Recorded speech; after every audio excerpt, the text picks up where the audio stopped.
মনে করুন আপনি এখন আপনার কবরে।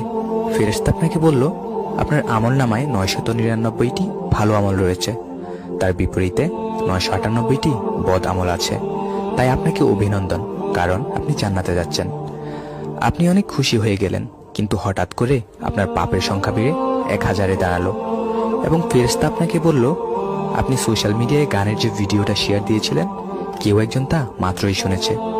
সে আপনার মাধ্যমে পাপ কাজ করেছে, তাই সে পাপের বোঝা আপনাকেও বহন করতে হবে।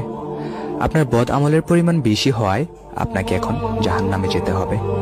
শুধুমাত্র অন্যের পাপের কারণে জান্নাত হাতছাড়া করার পর আপনার কেমন লাগবে? আপনার মৃত্যুর পরও আপনার আমল নামায় প্রতিনিয়ত গুনাহযুক্ত হচ্ছে, শুধুমাত্র একটা শেয়ারের কারণে।